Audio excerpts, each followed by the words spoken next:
দীপাঙ্কৰৰ আত্মগোপনৰ আঁৰত আছে নেকি তৃতীয় পক্ষ? ক'ত আত্মগোপন কৰিছে প্ৰবঞ্চক দীপাঙ্কৰ বৰ্মনে?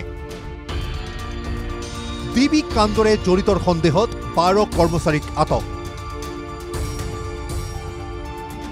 পল্টন বজাৰ থানালৈ এতিয়াও সোঁত বৈছে ভুক্তভোগী গ্ৰাহকৰ।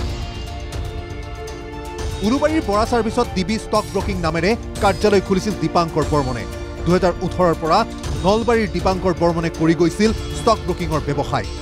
কিন্তু 2024ৰ 20 আগষ্টত বৰাগাঁও তেতেৰিয়াৰ বাসগৃহ বৰা ছাৰ্ভিচৰ কাৰ্যালয় এৰি অন্তৰ্ধান হ'ল দীপাঙ্কৰ। কিন্তু সুন্দৰকৈ চলাই থকা এই ব্যৱসায় এৰি কিয় হঠাৎ অন্তৰ্ধান হ'ল দীপাঙ্কৰ? ঘৰ ব্যৱসায়িক প্ৰতিষ্ঠান এৰি নিজৰ মোবাইল ফোন ছুইচ অফ কৰি অন্তৰ্ধান হ'ল দীপাঙ্কৰ। দীপাঙ্কৰৰ লুণ্ঠনৰ খবৰ প্ৰথমে পোহৰলৈ আনিছিল একমাত্ৰ NKTVয়ে।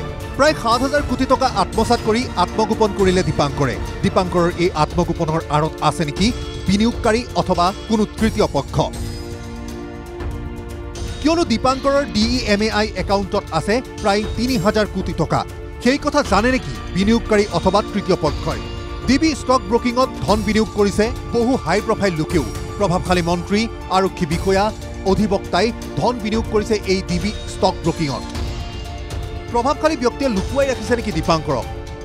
ইফালে ডিবি ষ্টক ব্ৰকিঙৰ 12 কৰ্মচাৰীক আটক কৰিছে পল্টন বজাৰ আৰক্ষীয়ে। 9জন যুৱক, 3গৰাকী যুৱতীক আটক কৰিছে আৰক্ষীয়ে।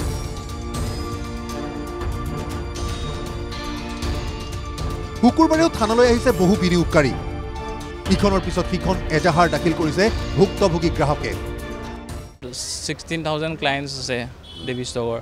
নলবাৰীত আছে, হায়দৰাবাদত আছে, বেংগলোৰত আছে, তাতো বন্ধ আছে অফিচটো। 5 লাখ আছিল, 6 মান্থছ হৈছে। এমাহৰ পৰা কেছ দি আছে, অনলাইন নিদিয়ে। তেওঁলোকে লাখতো হৈ যায়, 5 crore। 2018ৰ পৰা সি এইটো চলাই আছে। লাষ্ট 6 year একো প্ৰব্লেম নাছিলে।